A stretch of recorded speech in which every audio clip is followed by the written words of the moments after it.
listening is not the act of hearing the words spoken. It is the art of understanding the meaning behind those words. You know, when people say, you're not listening to me, and we simply parrot back the words they were said, congratulations, your ears work. That is the act of listening. But the art of listening is creating an environment in which the other person feels heard. I don't want to know that you heard the word. I want to feel heard, feel seen. I want to feel understood. And that is a learnable, practicable skill. So there are many parts of it. It's things like replacing judgment with curiosity. That's a hard thing to do. We're a pretty judgy group. To be curious why someone has a point of view. It's creating a safe space for someone to empty the bucket. So even if we find what they're saying just reprehensible, you're never going to be able to actually have dialogue until at least one of the parties gets the opportunity to say everything without judgment. And once somebody feels like they've completely said everything, then they're more apt to listen to you. But usually what we do is we defend, or we litigate, or we interrupt. Need motivation? Watch a top 10 with Believe Nation. Hey, it's Carmichael, and I make these videos because in my first business, I struggled to stay afloat. I quit my business partner, and the thing that kept me going was studying the stories of famous entrepreneurs and seeing how they struggled and seeing what they had to overcome and listening to their wisdom and motivation gave me the courage, the strength, the belief to go one more day and see my business through. And in all honesty, I still need the inspiration, wisdom, motivation today for my business too. So today, let's learn from one of the best, Simon Sinek, and my take on his top 10 rules of success. Enjoy. We point out flaws in logic, which is just frustrating. And when you point out some flaws in somebody's logic, because we're all imperfect when we speak, and we all choose the wrong words at various times. And that's not what I meant. You know what I meant is what we have to say. Well, what if you know what you meant? Then why don't you say what you... You can see how this spirals. But it's things like when somebody says something, you know, and there's really easy ways to do it. Things like, go on, tell me more. What else? And they keep talking. And you go quiet, they feel the space. And you, tell me more. Go on. And eventually, it's all out. And then there's a safe space for you to respond or and express yourself in a constructive way. But that's correct. We do not teach listening. And listening is the way to create, to build trust with someone. You know, you make someone feel heard, they'll trust you. You know, it is the way to find common ground in opposition, in simple cases in business, but in more complicated cases in national politics or in global politics or in war. You know, why do, you know, William Ury, who wrote Getting to Yes, he talks about the same thing. He goes, we have talk shows, but we don't have listen shows. He says we have peace talks, but what we really need is peace listens. You know, and he who's been at the table of at the highest levels of peace negotiations, he said people show up and start demanding what they want, and that's how the negotiations begin. Nobody starts by saying, so tell me why you came here. There's a great documentary that I recommend to learn this. It's called White Right, Meeting the Enemy by Dia Khan. In a nutshell, Dia is a Muslim woman living in the UK who was trolled by white supremacists to the point where the police got involved because her life was at risk. They told her stay away from open windows. That's how bad it got. The way Dia responded was by moving to the United States and going to meet the white supremacists. And she brought her cameras. I mean, you can see it all happen in this documentary. And basically, she gave them a safe space to feel heard. Now, that sounds mad. Like, why should she give them a safe space to feel heard? They should give her a safe space. Yeah, fine, good. You know, like, it's never going to happen. Dia sits down with these white supremacists and she gives them a safe space to feel heard. It's extreme listening. And I say it's extreme because, I mean, they hate her, you know? They don't just disagree with her. They want her off the planet. And she lets them empty their bucket, as she calls it. And then conversation begins. And because they feel heard, they start to trust her. And as they start to trust her, she becomes a friend. And then it creates this paradox where I'm supposed to hate this woman, but I trust her and consider her a friend. And what you see is one by one, these white supremacists, these diehard white supremacists, start dropping out of the movement because they can no longer reconcile their beliefs with reality. And if it can happen in this extreme environment, then it can happen anywhere. And all that is required for us to cross political divides or, you know, disagreements at work and things like that is one of the parties has to learn how to listen. It doesn't even require both parties to learn the skill. That's the amazing thing. And it is one of the most remarkable skills that anyone can learn. The power of listening. Yeah. So the documentary is a great extreme example of what it can do. Rule number 2 is shift your perspective. The infinite game is not the absence of finite games. You can absolutely have arbitrary goals. And remember, most of the financial goals we set, a few people sat in a room and said, what do we want our annual goal to be? And somebody says, let's make it this number. And somebody goes, no, let's make it this number. And that becomes the number, right? There's nothing wrong with that. Absolutely nothing. In fact, it's necessary. Human beings are very tangibly driven animals. We like counting things. It's actually important. Can you imagine running a marathon without mile markers? It would actually be unnerving. So metrics help us measure speed and distance, which is very, very important. But we have to remember that when we hit a metric or don't hit a metric, the game has not been won or lost. They're markers, right? And that's the important part. So we have to stop thinking about business like a race or a game and start thinking of it like a lifestyle. So for example, I want to be healthy, right? So there are many things I have to do to be healthy. I have to eat right, I have to exercise, I have to get enough sleep, I have to nurse my personal relationships. There's probably 15 or 20 other things. Can't do all of those things well all the time. It's a striving. Same in business. We have product, we have marketing, we have sales, we have leadership. Can't do them all right all the time. It's a striving. But we can set arbitrary goals like I want to lose X amount of weight by X date, right? And every day I'm going to stand on the scale. Some days I'll feel good and some days I'll feel bad. And when I hit my goal, I'm excited. But the problem is I have to keep exercising for the rest of my life. Like it hasn't ended simply because I hit a goal. And that's important to recognize. But what I find more interesting is what happens if you miss the goal? And the answer is nothing. Nothing happens. In fact, very often, we just miscalculated the time it'll take to achieve it. So if you're doing all the right things and you see the trend data is on path, and you just lose that weight in a month later or 2 months later, okay, you're healthier now, even missing the goal, than you were before. The bad news, where it gets dangerous is when we're so obsessed with that goal that I'll starve myself and stop drinking water to hit the goal, and I'm actually unhealthy. And companies do that. So the goals are good, and celebrating the wins are great, and there are wins. That's fantastic. But we have to remember that if we miss the goal, the question is, what's the trend data?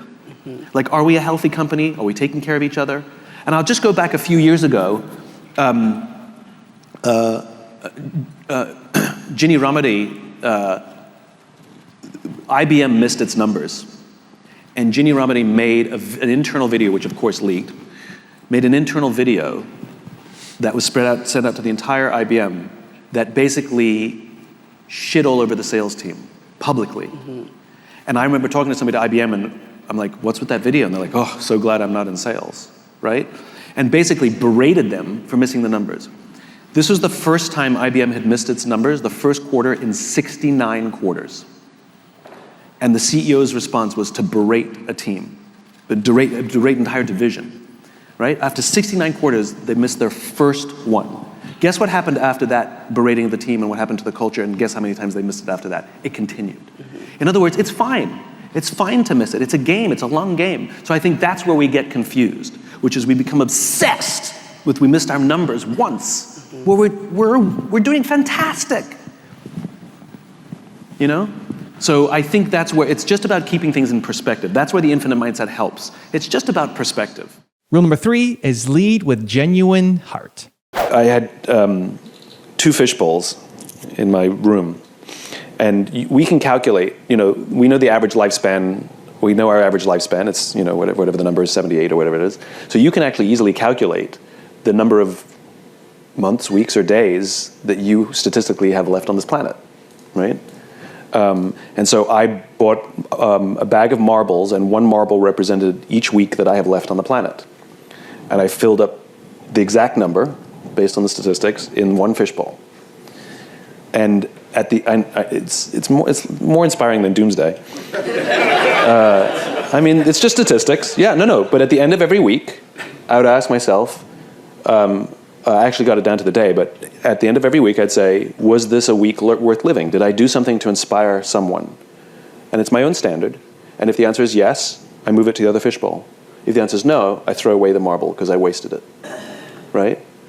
And that's why I love the word inspire. I believe it is a standard to live by, and inspiration is how we make other people feel. You know, it's not, did you do something? I did something good today. I gave money to charity. That's not what it is. It's how did I make someone feel, and did they feel that their life is even better, even for 5 minutes, because of their interaction with me, right? And then genuine care, I think, is the second part of it, right? Inspire the world to lead with genuine heart. Right, with genuine heart. And again, I think that sets you up for values. Like, you know, and it's proprietary. I've never heard anybody talk about people talk about innovation and, you know, integrity. Like, those are generic words. But genuine heart is something you can own. And so how do you amplify genuine heart? What are the standards of leading with genuine heart? What does it mean to lead with genuine heart? What are the values that mean that? Are you giving out a genuine heart award, you know, to the person in each property who exemplifies? And by the way to do that is to ask their teammates to vote for them, not come from leadership. Like, who inspires us to lead with genuine heart to the degree that we want to be more like our own colleague? Because a peer review is actually more powerful than a review from up on high. Because really we're all working for one person's approval, where a peer review is, my team loves me, and we're not angry when somebody wins that award. I deserve that. Because I voted for him. Because I voted for him, right. And it sets a standard for the rest of the team. So I think peer review, where we allow our own people to choose who within our group, who within our team, has inspired us to lead with genuine heart. And the irony is, they may not be your best individual performer, but they're probably your best natural leaders. It doesn't necessarily always line up with performance. Rule number 4 is tell powerful stories. Leaders need to model behavior, like parents need to model behavior. So, for example, I'll give you a company says, we believe in integrity and always telling the truth. And then the phone rings, and an assistant picks up the phone, and the executive says, "Tell him I'm not in." Well, congratulations, you've just sanctioned lying. And so it's one thing to write it on the wall; it's another thing to actually practice the thing that's written on the wall. So modeling the behavior is absolutely essential, because your actions will speak much louder than your words. And the stories do matter. Stories are much more powerful than statistics. What did Stalin say? I'm quoting Stalin. The death of one man is the death of one man is a tragedy. The death of a million is a statistic. Interesting. I think he said it the other way around. The death of a million men is a statistic. The one of them is a tragedy. And I'll give you a real life example, just to put it into. So let's say something like, okay, so COVID ravaged the world. Some would argue expectedly, some would argue unexpectedly, but it happened. And over the course of just over a year, 600,000 people in the United States alone have lost their lives. Many women, children, and fathers, and mothers, and families destroyed by this horrible virus. Okay, that's true, right? Here's story number 2. I know this young woman who lives in Southern California. Her name is Cami Yoder. Cami was driving home from work one day, and she turned the corner and came upon a car accident that had just happened. The ambulance hadn't arrived yet. A 17-year-old driver accidentally hit an 18-year-old pedestrian with her car. The girl was lying on the street, one of her legs at an uncomfortable angle, a 90-degree angle. Cami pulled over her car, got out. Thank goodness she actually knows basic first aid. She performed CPR on the young girl to keep her alive until the paramedics arrived. Eventually the paramedics came, they took over from Cami, and they took the girl to the hospital. A couple of days later, Cami was curious what had happened to her, and she went on the blotter. She went online and found out that the young girl had actually died. which was more powerful to you? The death of 600,000 people or the death of one young girl in California? Second. And the second one gave you goosebumps. The first one didn't. And that's the point, which is, what's the difference between 500,000 people dead or 600,000 people to 650,000 people dead? It emotionally moves us zero. But when you tell the story of a person who is an example of what happens, if we tell the story of one death of COVID and how it's affected that family, the emotional impact is vastly more powerful than simply relaying statistics and numbers. And so yes, I do believe that part of being a good leader is not just the intent, but part of good leadership is the ability to communicate. Those things I think are inextricably linked.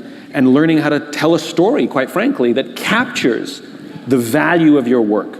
Because people can relay those stories much easier than they can relay or remember the statistics. Throughout the organization. Throughout the organization. The story gets passed down, Correct. sometimes generations. Generationally. And great organizations, like great cultures, have myth. You know, there's stories that have been passed down generations in nations about the founding. Yeah. You know, the Marine Corps celebrates their birthday every year. There's debate whether that's actually even their birthday or not. It doesn't even matter, right? And it becomes part of the culture. These stories become ingrained. You know, George Washington and the cherry tree. Yeah, was it a cherry tree? Yeah. Like they become ingrained in the fabric of the nation. So too do they become ingrained in the fabric of the company. And like religion, like anything, it's the stories that capture the morals and values much better than just writing them on the wall. Also, to make sure you're actually taking action after watching this video, I've designed a special free worksheet just for this video. The worksheet will highlight all of the lessons learned in this video, as well as pull out our 3 favorite learnings and quotes that will inspire you to actually do something. The worksheet will also give you space to write down what your key takeaways are and your specific plan of action to make sure you're getting results. If you want the worksheet designed specifically for this video, absolutely for free, there's a link in the description below. Go click on it and start building the momentum in your life and your business. I'll see you there. Rule number 5 is learn from your competitors. You can pick your own worthy rivals. You can pick any company for any reason and say, they're better than us. You know, what can we learn from them? I'll give you a real life story that really captured this for me. And it's in the book, but I'll tell it to you. I spoke at a education summit for Microsoft. And then a few months later, I was invited to speak at an education summit for Apple. At the Microsoft Summit, this is back in the Steve Ballmer days. In the Microsoft Summit, the vast majority of the presentations by the executives spent most of their time talking about how to beat Apple. At the Apple Summit, 100% of the presentations were how to help teachers teach and how to help students learn. One was obsessed with beating their competition, the other one was obsessed with advancing their mission. At the end of my talk at Microsoft, they gave me a gift. They gave me the Zune when it was a thing. This was Microsoft's response to the iPod. And this little piece of technology, I have to say, was really very, very good. It was quite a good little piece of technology. It didn't work on an Apple, so I couldn't use it. That's a different problem. But it was very good. So at the end of my Apple talk, I was sharing a taxi with an Apple executive, and I couldn't help myself. I just had to stir the pot. And I turned to him, I go, you know, Microsoft gave me their new Zune, and it is so much better than my iPod Touch. And he turned to me and he said, I have no doubt. And the conversation was over. Because he understood, this was an infinite-minded organization, he understood that sometimes your competitor will do something better than you, and sometimes you'll be better than them. There's no such thing as winning or losing. There's only ahead and behind. And where Microsoft was obsessed with beating Apple, Apple was obsessed with outdoing itself. And so the great irony is just a couple years after that, Apple released the iPhone. So where Microsoft was obsessing with how to make a better iPod, Apple was on to the next thing, didn't even care. And that's the whole idea, which is absolutely study and learn from the other players. You see, I don't even call them competitors. The other players in your industry. see what they're doing better. Like I said, it reveals your weaknesses and say, we can do better than ourselves. Grow. Eventually, they no longer become worthy of comparison anymore because you advance yourselves. But the whole idea is Apple was thinking about what they could do next, not how they could beat Microsoft to get more market share for an iPod. So learn from others and how you can be better. Absolutely. Like I said, their strengths reveal to you your weaknesses, and that's a gift. Rule number 6 is develop empathy. Millennials were difficult, but this younger generation, they're more activist, which when it's like climate change, we love it. But like when you're like the intern and you're sending an email to the CEO going, I don't think that it's like there's other ways to do that. It starts with empathy. It starts with empathy. And we have to understand it's for better or for worse, the changing nature of what work has become in our lives. If you go back a bunch of decades, it used to be that you got your sense of purpose from church, you got your sense of community from bowling league, you knew your neighbors, you barbecued with them on the weekends, and work, I was loyal to work and work was loyal to me. At some point I'd get a gold watch. Aside, there's an entire generation that when I talk about the gold watch, they have no idea what I'm talking about, right? That's how much the world has changed. And work was simply a place that I made a living to pay my bills. But I still enjoyed it was still loyalty. Over the course of time, church attendance is down, bowling clubs don't exist anymore, we don't talk to our neighbors, we become very insular, and what's happened is all of that pressure is now being put on the office. I now expect my company to be the place where I get my purpose, the place I get my friendships, the place I get my community, the place I get my social life. Now we've also added the place you have to agree with all of my politics, right? That's a new one. And it's even now, especially during COVID, it's gone up even higher, especially for this young group, where you also have to be my therapists, my therapy. I'm going to bring all of my problems to work. And where the idea of emotional professionalism seems to have gone away. Where you actually see people sitting in meetings like this, and you're like, what's going on? Having a bad day, right? That's emotionally unprofessional, right? I want you to bring your emotions to work. I want you to bring your whole self to work. But for the same reason that we exercise emotional professionalism in other aspects of our lives, we also do it at work. So one of the struggles of this young generation is they are not equipped on how to deal with stress. They're just less equipped than previous generations for various reasons, including social media, internet, and parenting and all the rest of it. There's many reasons for it, but they're really not good at dealing with stress. They're really bad at dealing with confrontation. They're so confrontation avoidant that they would rather ghost someone than break up with them after dating them for 6 months, right? That they would rather quit their job than ask their boss for a raise. And usually in spectacular fashion, like, you don't value me, you don't pay me enough, you're like, if you just asked, I would have given you a raise, we love you. But they quit because they're just afraid of the conversation. So they're very intimidated by confrontation, they're ill-equipped to deal with stress, there's an emotional immaturity, emotional unprofessionalism, right? And it's not a good thing or a bad thing, it just is. And so us having empathy and understanding that is important.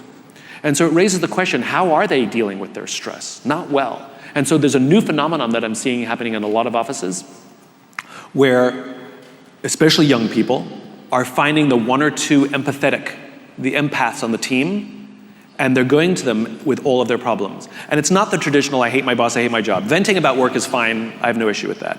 But it's, I hate my mom, I don't know what I want to do with my life, when am I going to leave my house, my boyfriend's not working out, my girlfriend's not working out, like every problem in my life on this one or two people at work. And we've had it happen on our team. We had 3 people quit.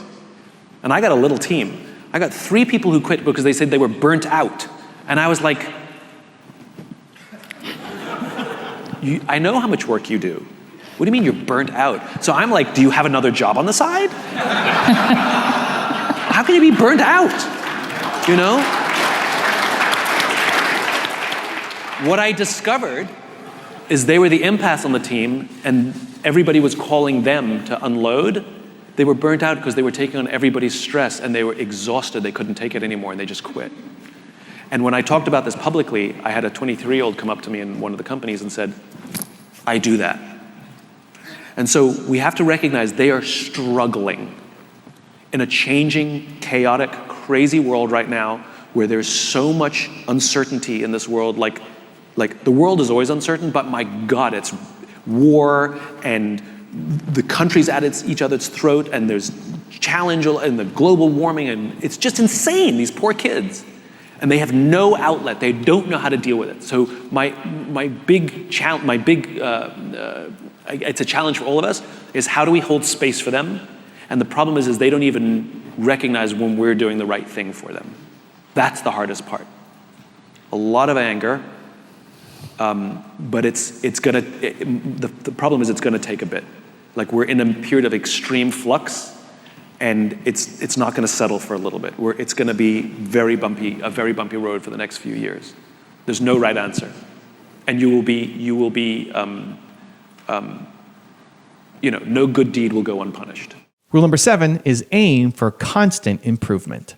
What are the doings that, to your point earlier, that we can learn from? Not competitors. Yeah. But what was it?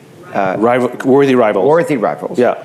That are doing that you say, hey, look at that. This could be a good direction. Well, I think most importantly, and you seem to be doing this, most importantly is you see it as a journey rather than an event. I think the companies that are doing it wrong view it as an event, which is, we have this issue, we are not as diverse as we need to be, and so let's fix that. Flip a switch, go on a hiring binge, ta-da, right? And the problem is that's not how it works. Which is, this is a journey of making our organization more representative of the general population, and to say we have to do better. Just acknowledging that there is room for improvement, I think, is a big part of it. But obviously, where are you looking to hire? Who are you asking to make recommendations? All of these things matter. I mean, it's literally just opening the aperture. One of the things we have to recognize is we all have an inherent bias, which is we look for people who look like us, and to stop doing that. Also, go to other companies, ask them who's really good. But the fact that you're treating it as a journey that you will never actually, the point is you'll never actually be perfect. It's going to be a striving for the rest of time, because there's 3 words there. It's diversity, inclusion, and belonging. Belonging comes from your values and your purpose. Diversity comes from what it looks like, but inclusion is how people feel. Yeah. So it's one thing to hire somebody, but do they feel like they're valued and included and part of the organization? So all of those are strivings. None of those you'll ever be perfect at. None of those you'll ever complete. But it is a game of constant improvement. Rule number 8 is trust your gut. I mean, we like to think we're rational, but we're not. The part of the brain that controls behavior doesn't control rational analytical thought. Rational analytical thought, which is controlled by the neocortex, is not responsible for our decision making, our behavior. And that's kind of interesting. We can rationalize things, we can think through things, but at the end of the day, everybody here has had a gut feeling about something. Despite all the advice that we get and all the data that we may get, it just doesn't feel right. There's no part of your stomach that's telling you that. That is a brain function, but it's a nonverbal part of the brain. The rational part of our brains, our conscious brains, have access to the equivalent of about 2 feet of information around us. That's when we access our expertise, that's when we weigh the pros and cons, it's when we think through the problem, it's what we do in the brainstorming session. Our nonverbal subconscious brains have access to the equivalent of 11 acres of information around us. Every movie we've seen, every book we've read, every conversation we've had gets stored somewhere. But we can't necessarily recall it or think about it when we want it. We can't access that information when we want it.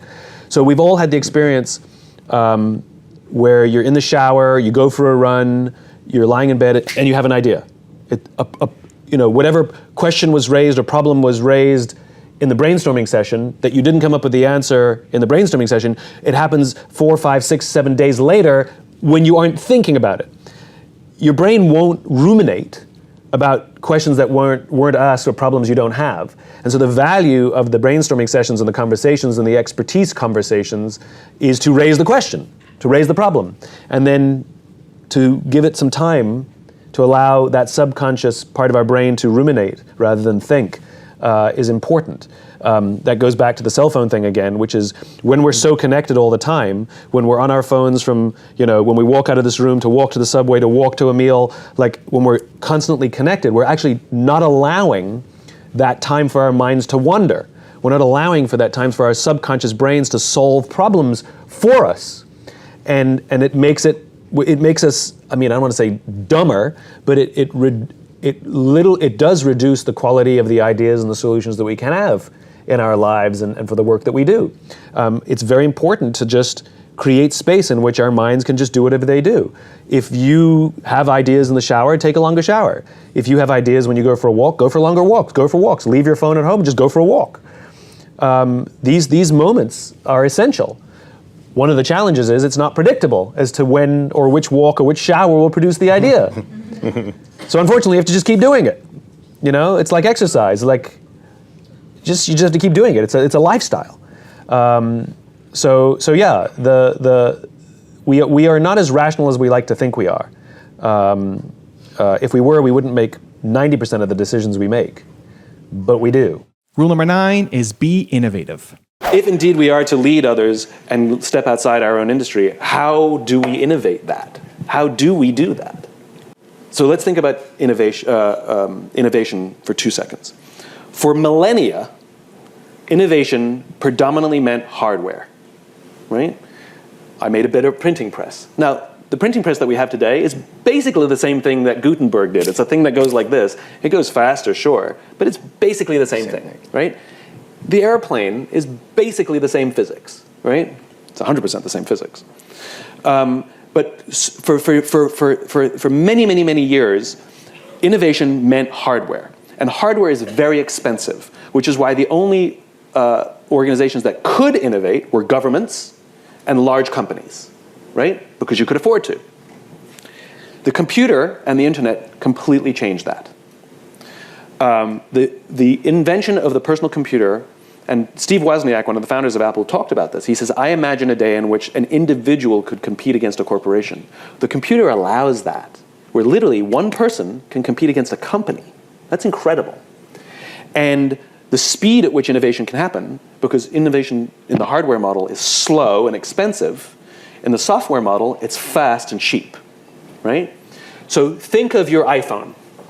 The hardware is very expensive. It's over $1,000, which is insane. And when they release it, it actually has software on it that is imperfect. And they know it's imperfect, but they give it to you anyway. And then very quickly, they start fixing it. And the patches start coming out, right? And sometimes it's minor, you don't even see the difference. And sometimes it's major, you get a major overhaul. And eventually, the software gets too big that the hardware can no longer contain it, and then you have to buy a new piece of expensive hardware. And this is the model that old companies have to learn to embrace. And if you look at the companies that are dominating right now, whether it's Netflix, it's still big, it's had its issues, but it's still big. Netflix, which reinvented film and television. Tesla, which is reinventing cars. Amazon, which is reinventing retail. They're all new companies. They're all Facebook, Google, TikTok. They're all data companies.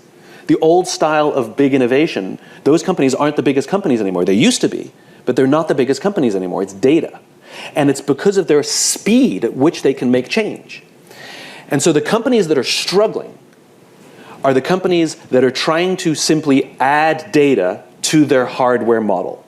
So if we add a flat screen TV to our car, we're innovative. No. Tesla built an iPhone. Tesla built an iPhone on wheels.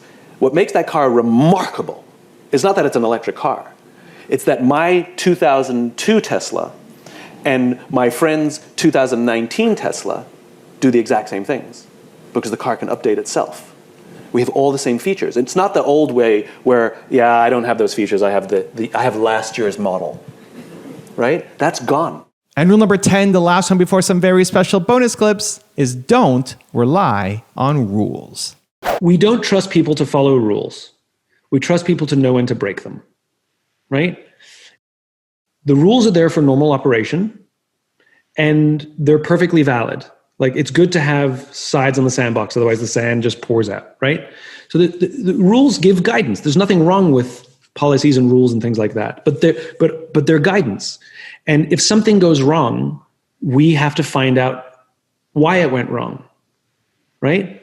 So I've told this story a bunch of times, so you can interrupt me if you know it. True story, two true stories about that happened in the Air Force. The Air Force has a very, very simple rule. Do not fly into Iranian airspace. Really easy, right?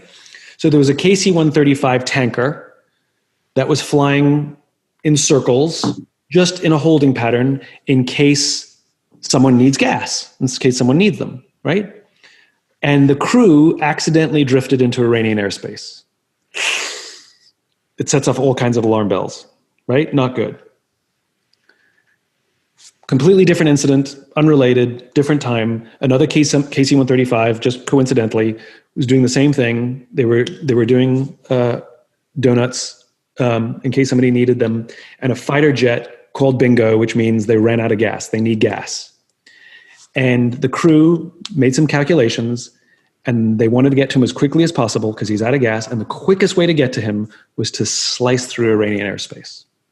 Now, on paper, they both broke the same rule. They should both be punished equally, and they should both be punished, right? The reality is only one of those crews was punished. The ones that were idiots. But the crew that made the decision to cut through the space, knowing full well that it was against the rules, knowing full well that they could get in trouble, and it would accept the punishment if it happened, weren't punished. Because context matters.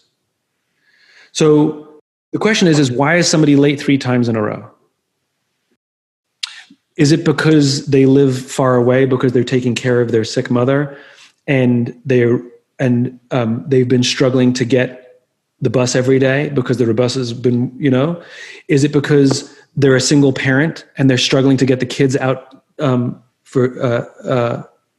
the morning to school? Or is it because they overslept because they're lazy?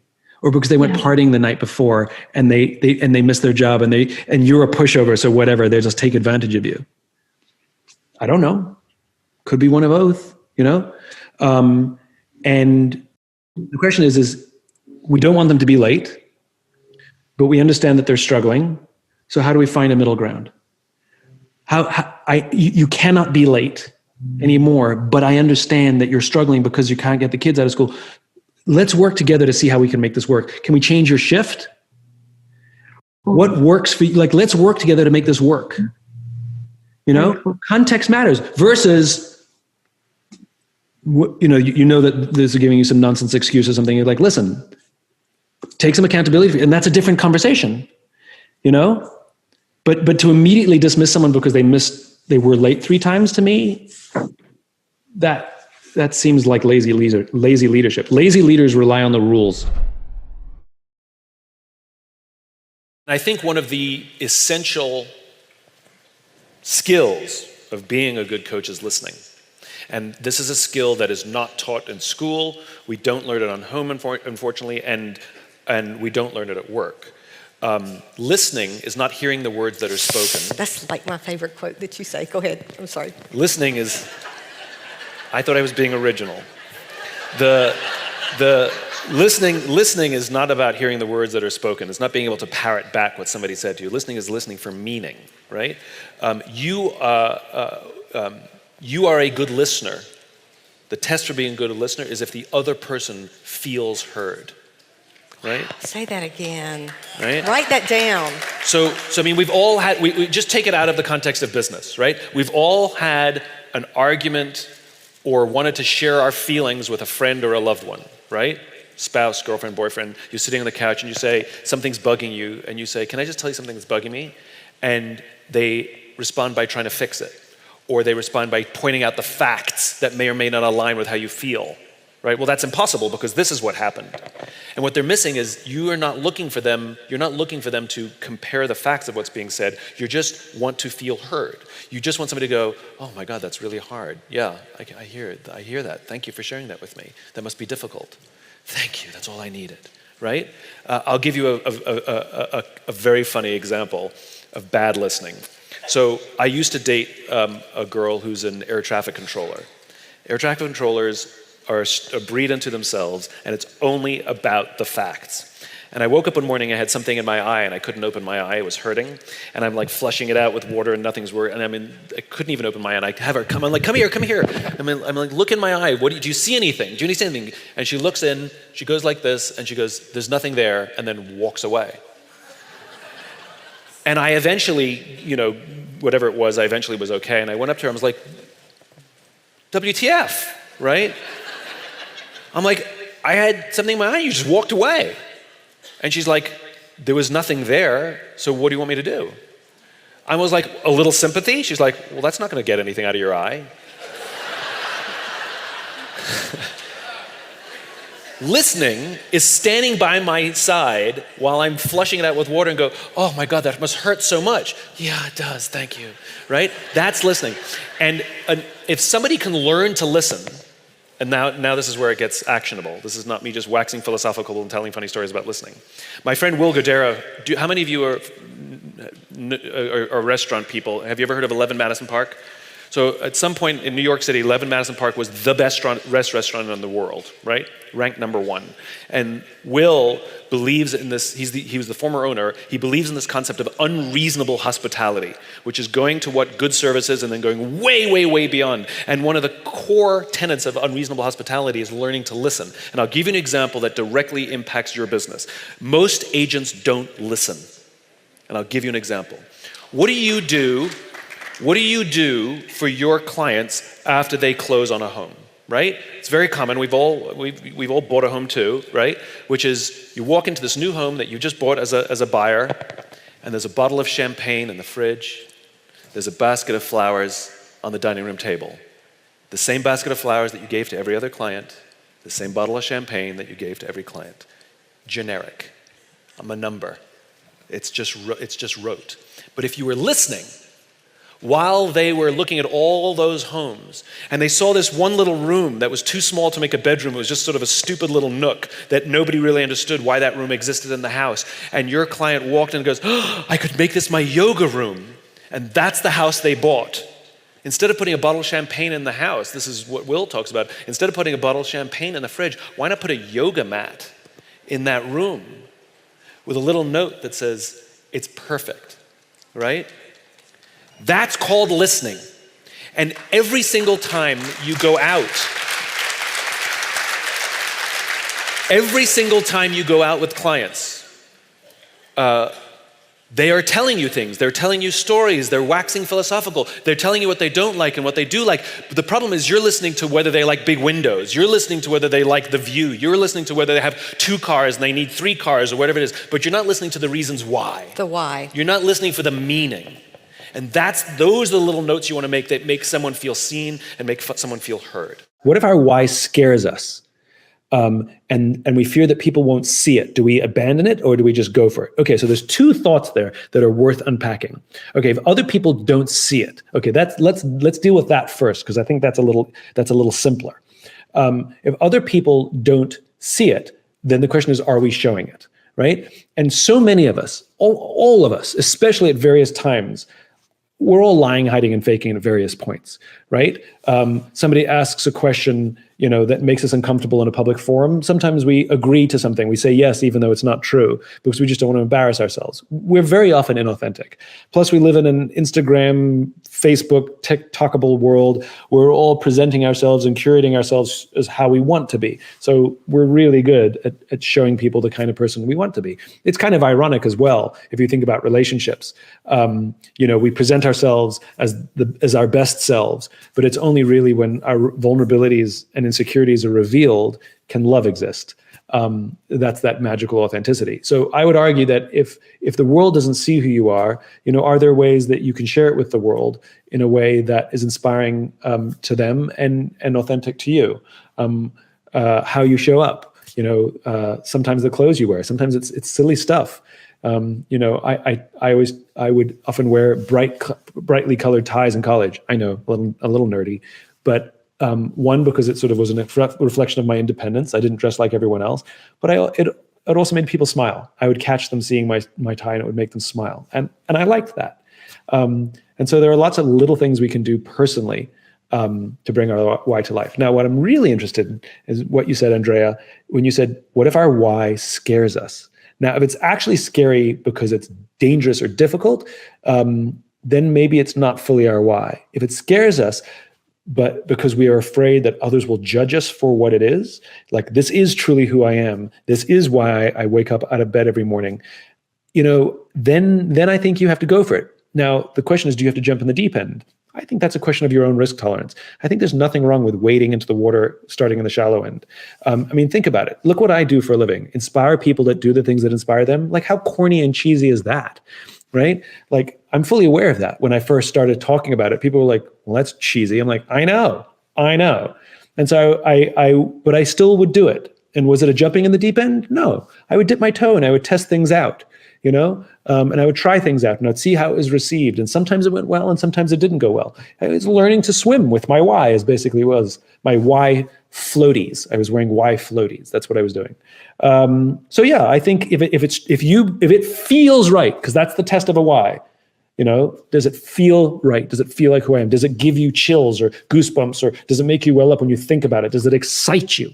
Then it's probably accurate. And yeah, then you're going to have to at least get in the shallow end. You dip your foot in and try using it in certain places. And as you get more comfortable, you'll learn to swim. What does it mean to live an infinite life?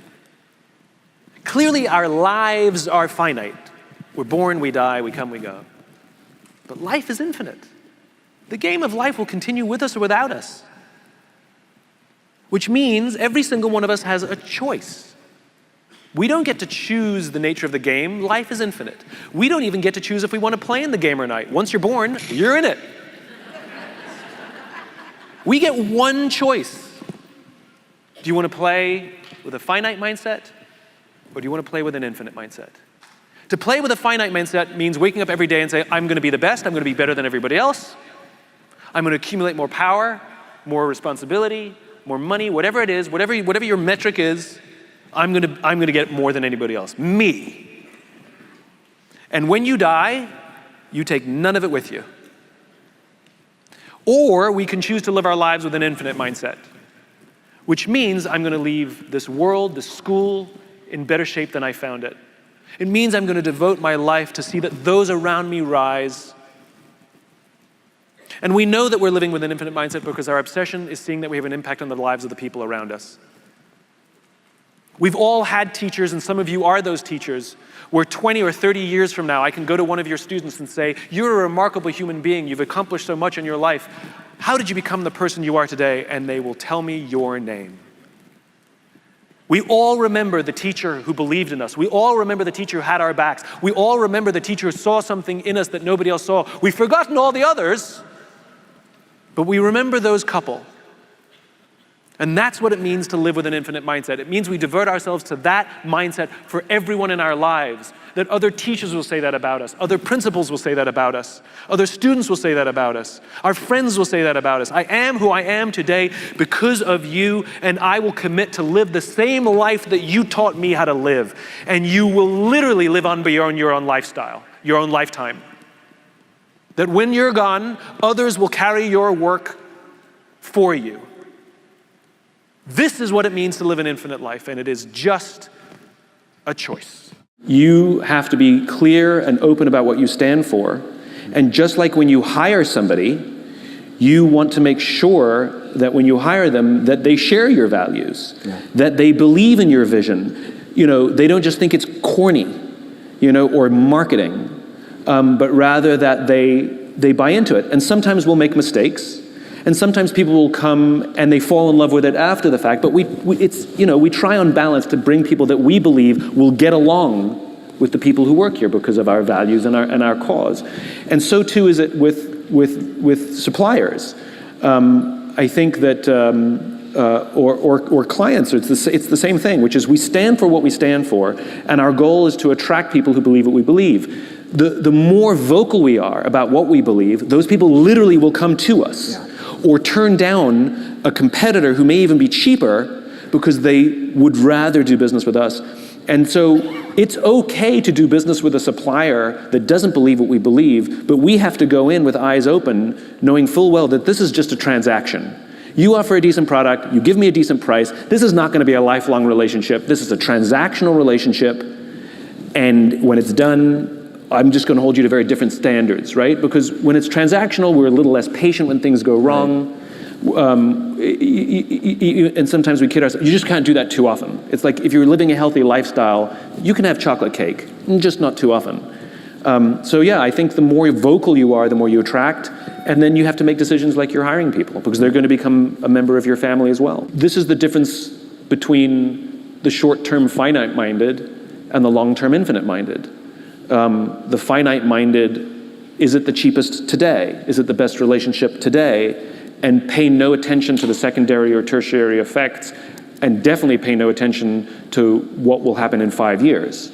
Whereas that long-term minded, infinite-minded player looks at something and looks at someone and says, well, you know, you're not the cheapest, but I think we're going to get along just fine. And over the course of time, the quality of work will far outweigh whatever you paid. A friend of mine who's a consultant loves to joke about her clients that they never have the time or money to do it right the first time, but they always have the time and money to do it again. And I think when you're infinite-minded, you consider those factors from the beginning.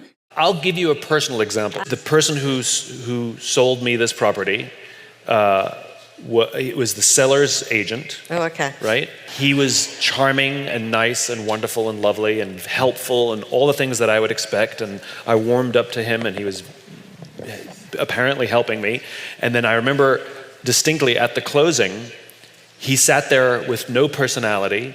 All of his charm had left. All of his friendliness had gone. He barely engaged with me. He just wanted to be there to collect his check so he could get out of there. And I realized it was all fake. It was all for show. It was all to butter me up so that I would simply sign on the dotted line. And as a result, I will never work with him again as a buyer or a seller. I'll never list with him ever. And I probably will never work with that company again, because I realized they just saw me as a number. They never saw me as a person in the first place. He was an old white guy. I mean, that should tell you a little bit of something as well. That's sort of maybe how he was raised in the industry. And by the way, the mortgage broker was no different. You know, he was charming and wonderful and lovely and helped me get a great rate, et cetera, et cetera. And then I remember after I closed, he called me and said, congratulations. And I said, oh, thank you. That's so nice of you. And he called me just to congratulate me on closing on my house. And then the first thing he said to me was, and if you know anybody who's looking for a mortgage, I'd really appreciate the recommendation. He never called me to congratulate me. He called me because he wanted the referral. Like, give it a breath. You know, like, call me and congratulate me, and a week later ask me for the referral. And see, let me tell you what sucks about that. Can I say that? What sucks about that totally is that one person colored your entire opinion. But this is finite versus infinite. Okay. He could only see the transaction. He could only see get business, get more business. Get business, get more business. What he didn't understand is he's dealing with a human being, and the more that there's a relationship, I will gladly recommend him. I will gladly introduce you to my guy, right? Now I'm completely agnostic, because if you're going to treat me like a transaction, I'm going to treat you like a transaction. If you're going to treat me like a transaction, I'm going to squeeze you to get more money out of you. I want a lower rate. I'm going to squeeze the agents. But if you treat me like a human being, I'll gladly pay a higher rate because I want to work with you. And that's what infinite-minded players understand better, which is you don't have to be the cheapest. You don't have to have the lowest rate or the lowest price if you have a great relationship. To me, art is like a gift. You know, if you have capacity, if you have talent, if you have grit and hard work and you want to produce, gifts are supposed to be given. So what's the point of giving a gift if no one gets it, right? What's the point of producing a symphony if no one gets to hear it? So I think reception is important to give the art point, meaning as opposed to pointless. You know, otherwise you're just decorating your home. Now, we could have a debate whether I'm receiving it myself, right? So we could definitely debate that. But I think, and maybe this is just the romantic in me, it has to be enjoyed. And maybe one person is fine. Maybe if you hang it in your own home and it's just for you, that's fine too. But I think art has to be enjoyed. Otherwise, what's the point, you know? Otherwise, it's just therapy. You know, I'm just painting for therapy, and we all do things like that. You know, art has to have another human being involved. To me, art is about a relationship, right? You can't call yourself a romantic or somebody who chooses to love another if nobody ever feels your love. You know, I think art is a type of language, right? I know people who are the world's worst communicators when it comes to their emotions when you have a conversation with them. I've dated some of them. But given the opportunity to write, it's magical. And the feelings pour out on the page in an eloquence like I've never seen. And as everyone here knows, great art in some way, shape, or form is always personal or semi-autobiographical, right? It's too hard to write pure fiction. You know, we put ourselves in it because it gives it a sense of reality in it, and it's what makes us passionate for the subject that we're tackling.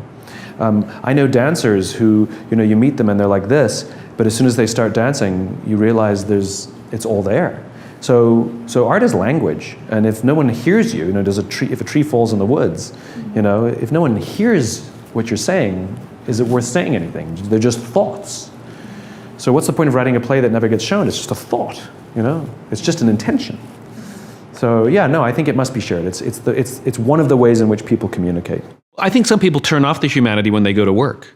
You know, they may be, you know, loving parents and loving friends and loving, you know, children to their own parents, and yet for some reason there's a switch that they think that that's irresponsible to do at work. Now, I'm not talking about necessarily wearing your heart on your sleeve every day. There is something called emotional professionalism. You know, if you're having a bad day, you can say, listen, I'm a little off my game today, but you can't sit in a meeting with your arms folded and be grumpy and give one-word answers. That's emotionally unprofessional. You know, you can have hard feelings, but you can't go around screaming and yelling at people. You know, you can have, so I think there is emotional professionalism, but I think for some reason, especially as people make their way up the ranks, they think that expressing any kind of emotion is a sign of weakness.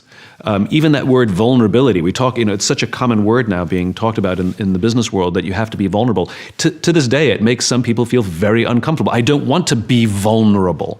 Well, all vulnerability means is saying things like, I don't know, or I need help, or I'm overwhelmed, or can you help me do this because I don't know how to do this, or I've been promoted to a position where maybe I need more training. And the reason we're afraid of saying that is for fear that it makes us look weak, which will then damage our careers. The reality is the total opposite. By saying I don't know means someone can help us. But instead we choose to lie, hide, and fake very often, which eventually gets revealed. Enough stress piled on that lying, hiding, and faking collapses either professionally or personally. We either feel the stress or the projects that we're working on start to go haywire.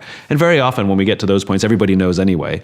The amazing thing that I've learned is when you say, can somebody help me? We're surrounded by people who would love to help us. They just didn't think we needed it because we acted as if we didn't. So I think a large part of it is quite frankly fear. Fear that if I express these things, that people will think I'm not qualified for my job, where the opposite is true. And remember, when you are in a position of leadership, you don't actually have to be better at doing the job that the people you lead. You have to be responsible for taking care of them to make sure they're good at their job. But for some reason, we think that I have to be better than you at your own job because I'm the leader. Completely false. I just have to make sure that you're equipped, you have the tools, the training, and the psychological safety to be the best you can be, even if it's better than me. The tension is healthy. The tension is good. You know, if all you have is empathy, then you have a hippie commune, and you're not actually going to cure anything. But if all you're doing is driving the numbers, you're going to have a short lifespan and break the machine also. And you might have a spike, and then you'll disappear. Or all your best people say, I hate it here, and they go work somewhere else and take all of their brilliance somewhere else. So there is a balance, but there's also a hierarchy. You know, it's not 50-50. There's no such thing as 50-50. It doesn't exist. You can't say, well, we're 50% driven by performance and 50% driven by culture, because you will face decisions where one of those things has to will sacrifice the other. The question is, which one are you going to choose? There has to be a bias towards people. There has to be a bias towards the teamwork, the environment. And the will to succeed is driven by the belief in the cause. If the cause is clear and the metrics, and you're letting people see the metrics so they feel like we're making progress. Again, go back to that marathon analogy, right? Which is, you're exhausted, you're tired, but you're getting close to the finish line. You start running faster, not slower. That's a right? good point. And so it's keeping people included to know what the metrics mean, and which ones are trending and which ones are absolute. But yeah, there's nothing wrong with the drive to succeed as long as there's a context within which that drive exists. I sort of reject the concept of blunt honesty. You know, you can be honest without being an ass. Do I look fat in these jeans? I like the other jeans better. That's an honest assessment without making somebody feel bad, for example. And we also have to get good at evaluating someone's personality. Some people are more sensitive than others. And so a good leader is able to adapt their style and how they offer information so that sometimes they have to be a little more polite to some, and they can be a little more blunt with another because their personalities can take it. What we want people to do is hear the feedback, hear the input, and it's based on how they receive it, not how we like to give it. We have to be the adaptable ones as leaders. But he's absolutely right that good leadership starts with care. And I hear this all the time, unfortunately, which is, as a leader, I didn't get to choose my team, so why should I care about them, or why should I trust them? They're not. I didn't choose them. Well, you didn't get to choose your children. You love them, and this is one of the risks of leadership. Leaders have to take the risk to care. They have to take the risk to trust first. I've never in my life heard a great leader say, "Prove to me why I should trust you," to their team. It's the opposite. A leader takes the risk to trust, and it's the team who says, "Prove to us why we should trust you." That's the correct hierarchy. So yes, you do have to care. You want to see your people as human beings first. They are not the problem. They may have a problem, and inject a little empathy into the organization. This is what reflects care. So for example, I'll give you one example. So here's a pretty normal scenario. Somebody walks into an office and says, your numbers are down for the third quarter in a row. We've had this conversation before. If you don't pick up your numbers in the fourth quarter, I don't know what's going to happen. Empathy changes that. You walk into their office and you say, your numbers are down for the third quarter in a row. We've had this conversation before. Are you okay? What's going on? I'm worried about you. That's empathetic. That's the expression of care, that we recognize that someone may have a problem, but they are not the problem.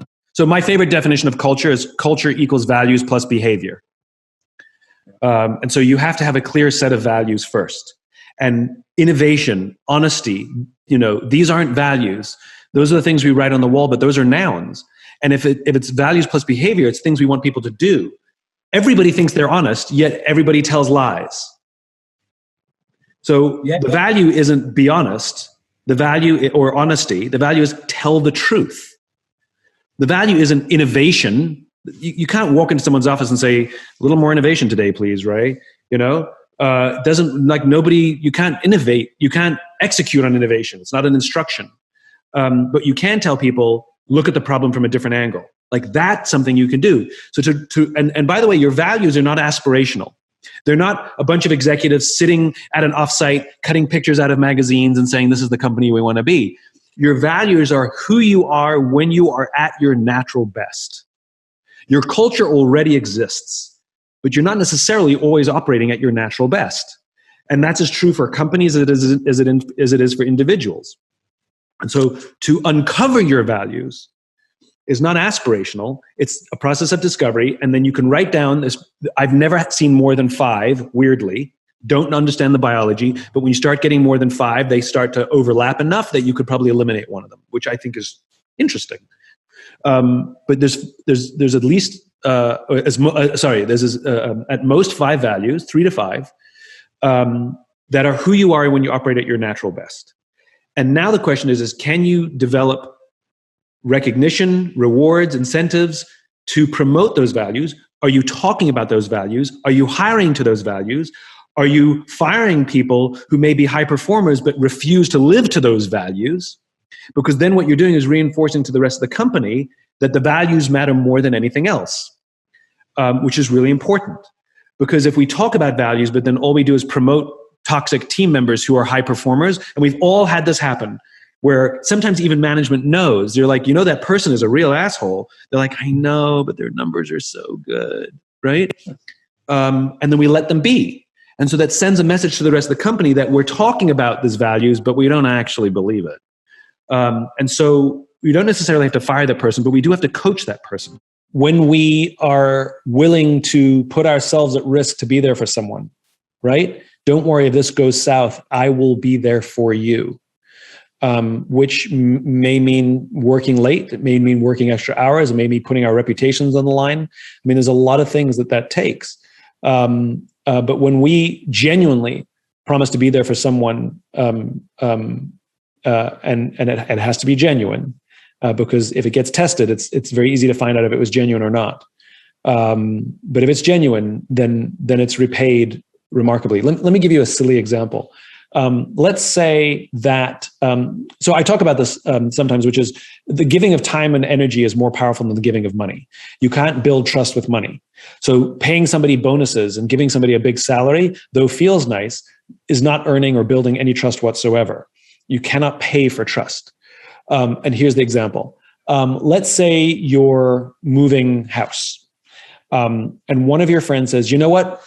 I want to help you. We've been friends for years. I'm going to pay for the moving van. Here's $5,000 and the moving van. Let me know how it goes. Have a great move. That's really generous, right? Another friend says, you know what? I want to help you move. And they come over the week before and they're sitting in your house, packing boxes. They're sweat dripping down their brow. They're there with you all day. They're there to help load the truck. They're there to help unload the truck. They're there to unwrap everything. Right? They paid zero money. They gave you time and energy, which are non-redeemable commodities. Money, we make money, we spend money, we make money back. It's a redeemable commodity. Time and energy are non-redeemable commodities. And so when someone gives us something that they cannot get back, it has a much more powerful effect on how we feel. So now both those people call you another time and say, I need your help. Which one are you more apt to help? The one who gave you money or the one who gave you time and energy? And that this is a good lesson for leadership as well. Giving our time and energy is often more powerful than simply just throwing money at someone. I think people they create a dichotomy, a false dichotomy, that they have to either choose service or individual success. Right. That those two are somehow mutually exclusive. And that service means living a life of suffering, which is nonsense. Right. And then you hear these silly sort of projections like, I'm going to do well so that I can do good. So I'm going to put myself first, and then eventually I'll do good for others. A friend of mine who's a philanthropist, someone came to him for advice on philanthropy. And this was a former CEO of a very large company. And my friend asked him, so what are you most proud of in your philanthropy? And he said, well, we started this charity in the inner city where we help kids go on to college. And he said, that's amazing. How many kids have you helped? He said, 15. He says, is that the proudest thing you've done, in your life? He says, yeah, I'm really proud. And my friend said, so let me understand this. You're proud of 15 kids you helped go to college. Meanwhile, you destroyed the lives of the 60,000 people who worked for you. That's what happens when you do well so that you can do good. You put yourself at the center of the equation, and then eventually you'll try and even the scale so you can feel good before you die. And the reality is the opposite is true. Do good, and you can also do well. Right. But doing good should not be something that we save for our retirement. Doing good is something that we can do every day, and it's remarkably easy. I mean, what your neighbor did for you, just by looking out his window, was good. Saying hello, asking somebody, how are you, and actually caring about the answer, saying please and thank you. I mean, these are very, very little things that cost nothing, that make other people feel like you saw them, that they matter, that they exist. And that is all steps we take to doing good. And of course, it can grow from there. It can scale from there. If I asked you, do you need to change?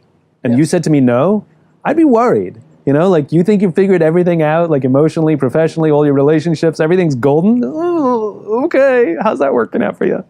You know, I think the answer is always yes, which is to view ourselves or our organizations as works in progress. You know, that is an infinite mindset. Infinite mindset is fundamentally constant improvement. So, you know, there's big change, there's little change, there's tweaks, there's dramatic change. Sometimes it's reacting to changing cultures, changes in culture, politics, technology. You know, sometimes the change is our own, sometimes we have to react to it. But I think the honest answer is yes, we have to change. There's always opportunity to improve something.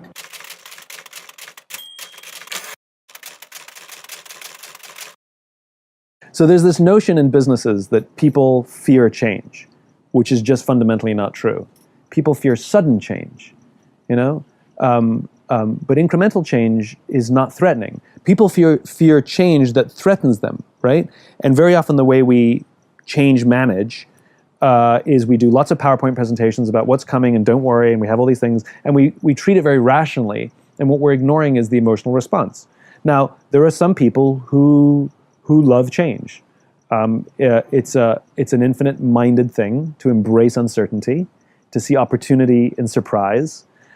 For some people, especially people who have gotten good at doing something for 10 years, 20 years, that all of a sudden you say you're going to change it, they fear, again, there's that emotional word, they fear that they won't know how to, or it will set them back. And so no number of rational assurances will help them get over that. At some point, we have to just let them go through the process. One of the things that we do is creating a culture in which people understand that the reason we're giving feedback is not to quote unquote criticize them, but to help them grow as human beings. And that has to be established. Like this is what the advice I offer is it's not just a checklist that you do and everything goes fine. You know, you create a culture in which difficult conversations and critical feedback are welcomed or at least understood. But it's also how we give it. Usually we give it by pulling out a piece of paper and pointing out the thing that's wrong. And saying you got to fix something, right? We usually point to the evidence first.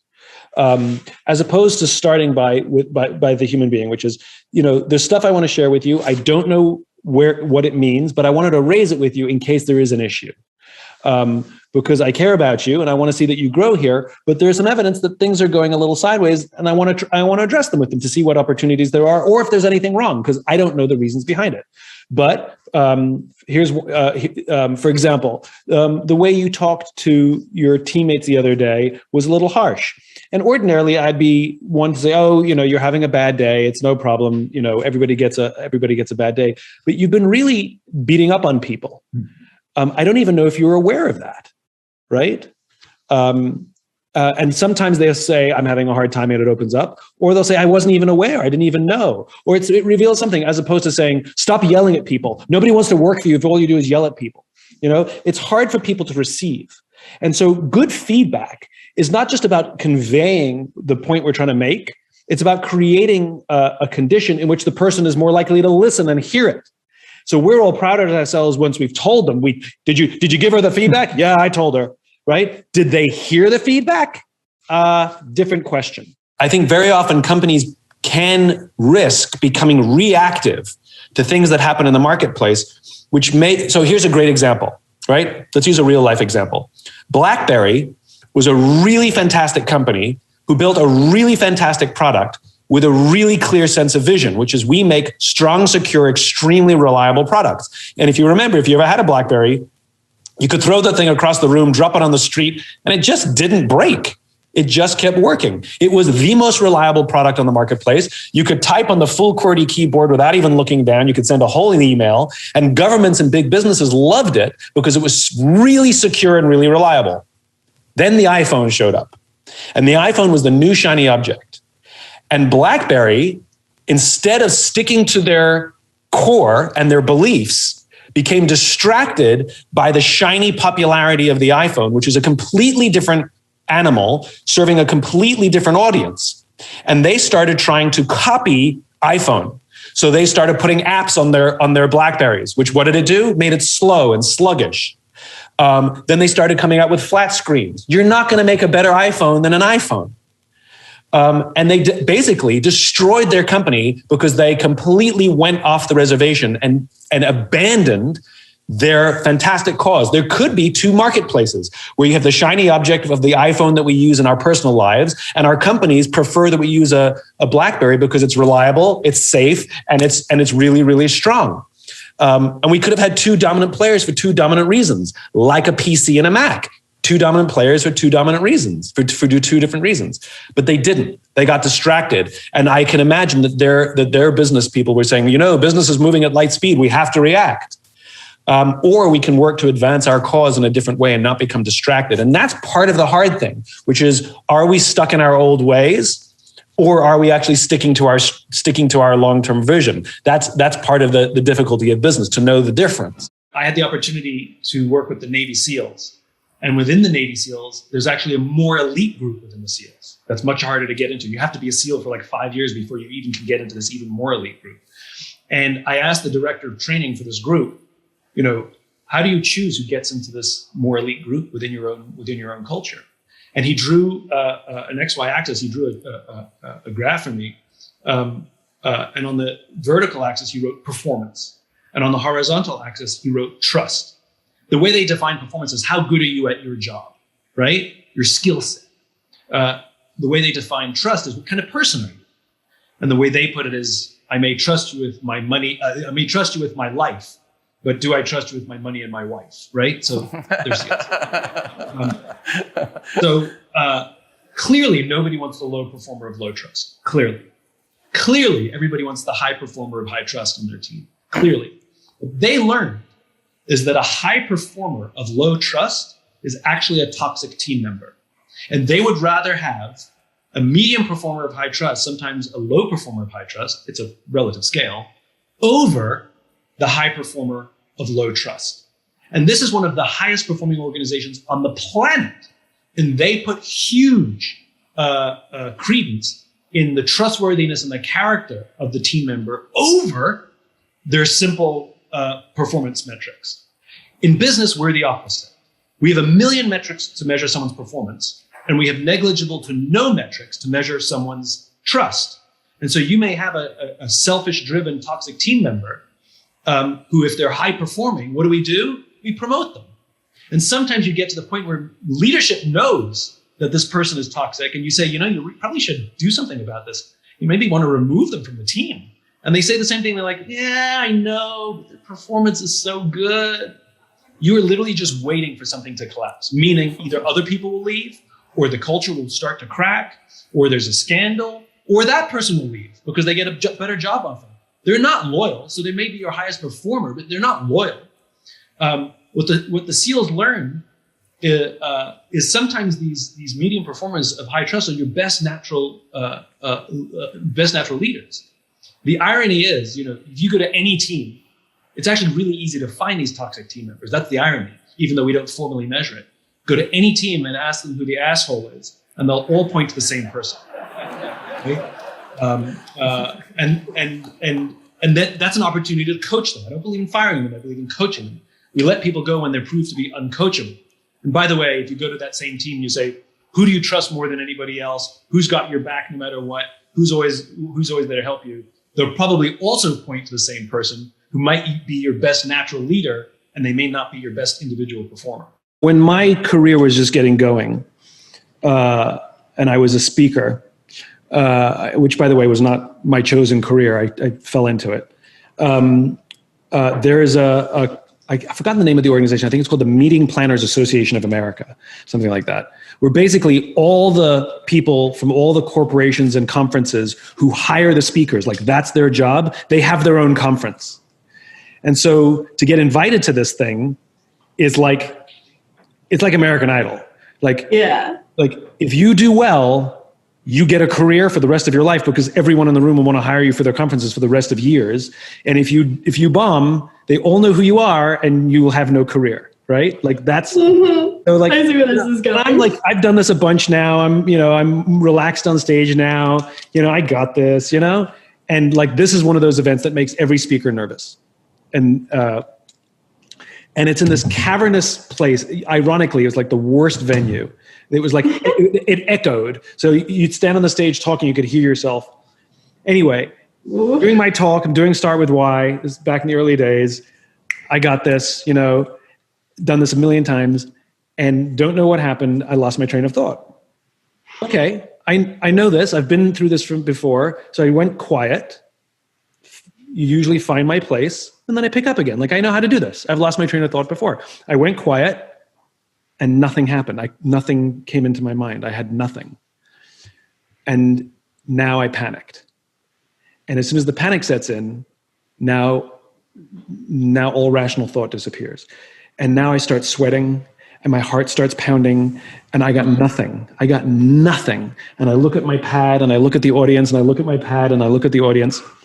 And then I turn to them and say, have you ever had that feeling where you forget what you're talking about and everything collapses? Your heart's in your stomach, your heart's pounding, you start sweating, your hands get clammy and sheer panic. And they're all smiling. I said, I'm having that right now. Oh. I said, and I got to tell you, it feels fantastic. I said, because I do this so much, sometimes I forget to be present. And I said, right now, I feel completely alive. I said, I feel totally present and totally with this. It's as much as as crazy it is, this is amazing. I said, okay, I need someone's help. Can somebody please tell me what I was just talking about? Because I do not know what I was talking about. And they all erupted in applause.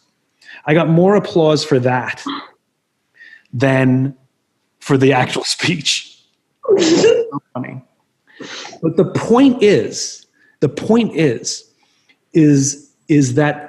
in every cloud there is a silver lining. In everything that happens to us, there is goodness. Let's say there's one person who started their own little business, a little consultancy, right? Got my shingle out. I'm a consultant, right? And everywhere they go, they keep telling you that they're better than everyone else.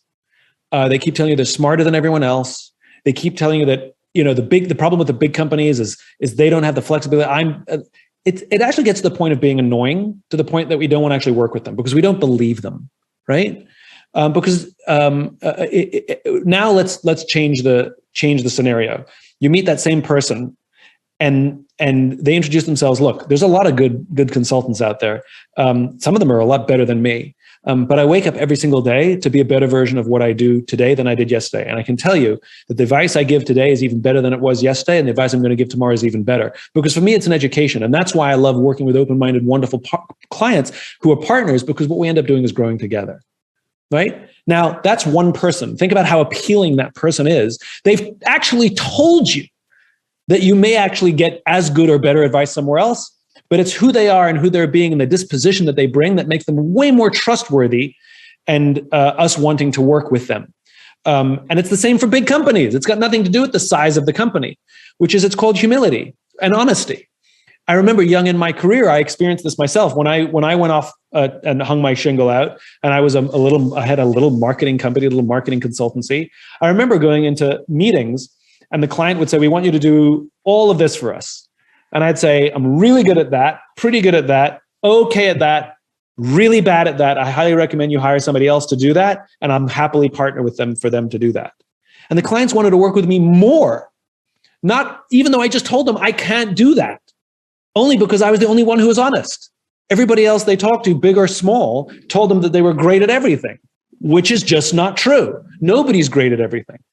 And so it's amazing. When you take the risk to be honest, it pays dividends in the trust that you build. We always talk about being a stable company, and we talk about investing in stable companies, and are you stable? And you think about stability. Stability is an immobile object, and so companies that are built for stability, yes, they're able to weather storms, but they don't come out stronger or better. They just come out. They get through. Building a company for resilience means that you go into darkness, but you're actually able to adapt for new times, new technologies, new cultures, new politics, new tastes, and you come actually out of the hard times stronger than you went in. Victorinox is a great example. Victorinox, many of us know them by their signature product, which is the old Swiss Army knife. And this company basically made a name for themselves on this basically one line of product. And they had other product, but this was the core. And then something happened that they couldn't predict, nor could they prepare for, which is September 11th happened. And overnight, we were banned from taking their product in our bags, in our hand luggage or in our pockets. So many of us used to carry a Swiss Army knife in our pockets or just throw one in our hand luggage. Like we all had one. Every birthday for every teenager, they got at least one, right? Every corporate gift, you had a couple of Swiss Army knives. And now we were banned from carrying them, which means you're less likely to buy one to give as a gift. And so their business plummeted overnight through no fault of their own, through no market conditions, nothing predictable. But the genius of Victorinox is that they were built for resilience. And what they did was in good times, instead of giving away all the money in big bonuses, in good times, they actually saved a ton of money. And their attitude was, good times don't last, but neither do bad times. And if we want to get through bad times, we need cash. And so instead of panicking and taking loans or whatever it is, they had their own stack of cash that they'd been hoarding. So they had a little financial resilience. But then they looked at other products and they asked their people to help build up. And they started investing heavily in watches. Now we have Victorinox watches, which are much more, and it's still Swiss made, everything that they could do, everything that they knew how to do, clothing, everything, they leveraged their brand heavily and they built it back up. Also, they protected all of their people. They actually made deals with companies prior that if bad times ever happened, that other companies would borrow their employees, which I thought was genius. So they didn't lose their jobs, they just did their jobs somewhere else. And they completely reinvented their company. Now, to this day, their Swiss Army knife never really recovered. It came up back a bit, but it's now not the major product. It is a minor product that they sell because they actually came out stronger and reinvented. And to be able to do that, think about that. Coming in as one kind of company and coming out as another kind of company, very, very rare and very, very special, but very infinite-minded.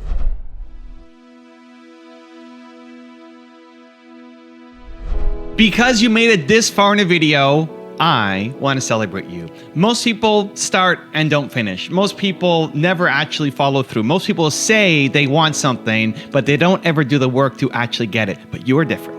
You are special. Believe Nation, you made it here all the way to the end, and I love you. So as a special celebration, if you put a hashtag Believe down in the comments below on this video, I will showcase you and celebrate you somewhere on the screen in a future video because you are awesome. For 10 more amazing rules from Eric Thomas, check the video right there next to me. I think you'll love it. Continue to believe, and I'll see you there. And one of the things they all had in common was a routine. They are obsessed with their routine. They don't have a gap of wasted time in their routine. I realized the reason why I'm so successful and the reason why I don't get in trouble like I used to when I was younger is because when I was younger,